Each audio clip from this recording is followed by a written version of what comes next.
everybody, Jeremy here from the Ishist, and today I'm going to be talking with you about using a adapter to use a traditional SLR lens on a mirrorless camera. Camera I'm going to be using today for this is my Panasonic GF3, and here you see my normal lens, well, the kit lens that comes with it, which is a 14 by 42 millimeter lens, and today I have this beauty right here, which is actually a Olympus OM series lens. It is actually a 50 millimeter lens, which on this camera with its smaller sensor will equate to about a 100 millimeter crop, which means that it's going to be great for getting some telephoto pictures, getting some far range pictures while out and about. So these lenses, of course, do not fit natively on this camera body, different mount types. So we see right here, and there's really no way for me to get this lens to fit on there properly. So what I have here is just a regular run-of-the-mill OM to micro four thirds adapter. These actually aren't very expensive if you wanted to do this for, you know, whether it be a micro four thirds or any other mirrorless system. Non-electric mounts, you can find them pretty cheap. Don't buy them from the actual manufacturer because they usually cost way more.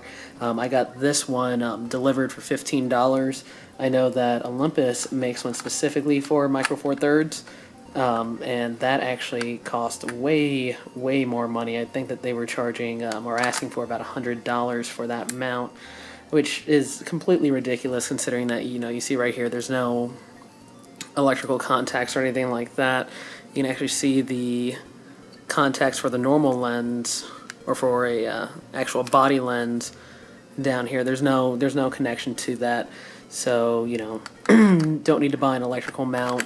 If someone tries to sell you one for this particular series of lens, then they're blowing smoke up your butt.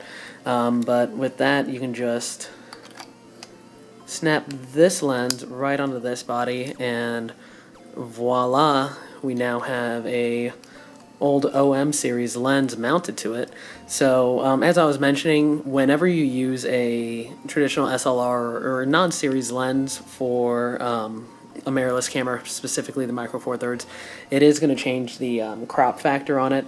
So this lens right here, as we can see, does have a 50 millimeter focal length. But that's, of course, if we were using a full frame camera, or actually this lens is actually not even a digital lens. This lens is actually probably older than me, considering that it was for a film camera, and I believe that original production of this lens started back in the late 70s. So one of the reasons that I was really excited to get this lens is that it is actually a really wide aperture lens. So we can see here it full open. Let's take it all the way down. Full closed, and that is a big difference for what I can get. This is look, we can see right here f1.8 all the way up to f16 on this, whereas if we take a look at this lens, I'm not even sure if it's on here, it is only 3.5 to 5.6, so there is a much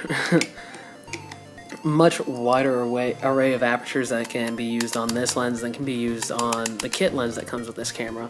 So, you know, a lot of people, or a lot of you may be asking, you know, why would I want a lens like this? Why don't I just buy an actual lens that's made for this body?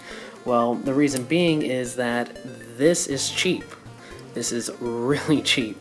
I got both the adapter and the lens itself for less than $50. Including shipping. I think I won a bid on the lens for about $25, and like I said, the adapter itself was $15 including shipping. So that's actually a really great price for a really great piece of glass right here. This lens actually performs spectacularly. It performs just as good as a new lens would. Some things that, you know, some people may not be too happy about is that, as I mentioned, there's no electrical mount on this, mostly because this lens came out before there were things such as autofocus, so you're basically going to be using this as a full manual lens, which, you know, for some people that's kind of a pain. When you have it in here, you can't really use the back panel. Let me get a memory card in here really quickly just so that way that message doesn't pop up. But you can't really use the intelligent auto mode or any auto mode on this. You're either going to be shooting aperture priority or you're going to be shooting full manual. So if you're somebody who's not that familiar with your camera or using it, that may cause some issues for you.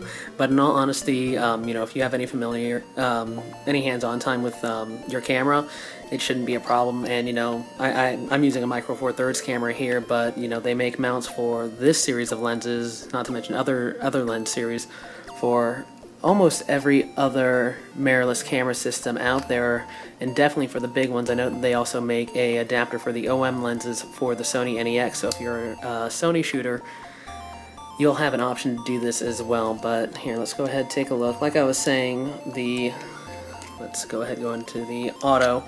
The auto mode doesn't really work. You're just going to get an error message, and when you put a lens like this on, you actually have to go into the menu settings and tell the camera to allow shooting without a lens, which, you know, you should have on anyways, because a lot of third-party lenses aren't going to show up either.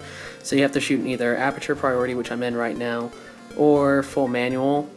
And what that allows you to do is actually, you know, use the lens as it was intended to. So right here, using the manual focus ring on it to get too close for that. Let's take a look at my entertainment center. Focused in on that. So that works just fine. And the great thing about this lens, it having that wide aperture, is that it is a hella fast lens. So right there, you know, 2 shots right off the bat. I have it set to intelligent ISO, but in all honesty, it's probably not going to be shooting much higher than maybe 160 with the lens full open. Even at night, it usually doesn't go up above 800. So on this body, which doesn't have the best ISO performance, it's actually really great. I'm actually able to do some night shots now. Bad thing is, as you can see right here, I'm really zoomed in on my entertainment center. Just for point of reference, let me go back to and put my other lens on here, just so that way you can see about how far off I am without me actually moving my camera setup. So since it is cropped, you know, with a 50mm, you are going to have to get further away if you're doing anything like portraits. But for most situations, if you're like trying to get pictures of people, like out on the streets or architecture, you know, it's not a big deal. So this is about how far off I actually am. I have it set to about a 50mm equivalent, so you can see the big difference as far as how close it is getting in. So, and you know, this is a prime lens, so you can't zoom in, you can't zoom out. So what you see is what you get with a lens like this. Great thing though, like I said, it's a super fast lens, and if you've never shot with a manual lens before, it's actually a lot of fun. I know it sounds kind of lame, but you know, having all the control and all the power in your hands and having to make the adjustments on the fly makes photography come alive. So that's something fun that you can do. I should have some pictures showing of what I've taken, but I have been using this a lot for night shots. I've also just been using this while out and about, and to be completely honest, like I said, it's probably the most fun I've had with this camera since I first got it. It's a great option if you are someone who's looking to get additional lenses for cheap, because you know, this one's a 50mm, but they also make a whole different array of lenses. They even have some zoom lenses, so that way, you know, you don't have to be stuck at one focal length. So that's something to look into. And a lot of the times, these lenses, especially as far as the OM series is concerned, you get a lot of speed for not a lot of price, since these are really, I mean, they're almost antique lenses at this point. You know, they're not in production anymore. But I mean, this doesn't convey across the video, but just this lens alone, without even the adapter, weighs almost as much as my entire camera body by itself, and definitely weighs more than the kit lens that comes in. They also don't make lenses like this, at least anymore, at least not in this price range. This is an all-metal lens, and I mean, you can just take a look in there. You know, there's a speck in there. I need to clean the glass, but other than that, this is just absolutely phenomenal as far as build quality goes. The clicking of the aperture wheel is just fantastic. I mean, I'm not gonna lie, it's really fun to just go through there and change that. You're not gonna see the aperture change without it being on the mount, but overall, this is a great lens, and you know, if you are new to photography or just got a mirrorless system and you want to get a bunch of lenses but don't want to spend a whole lot of money, this is actually an excellent option for anybody who's in that situation, because I mean, like I said, this is just a whole lot cheaper than actually buying a lens with this aperture. So, you know, in the end of the day, this is just an option for you to look out for. Yeah, the downsides are that you can't do autofocus, you can't just let the camera do full auto. But I mean, come on, look at how wide that is, look how narrow that gets. This is phenomenal. This is a phenomenal piece of kit. And, you know, if you're a mirrorless shooter, this is something that you should definitely look into. It's a lot of fun playing with old cameras.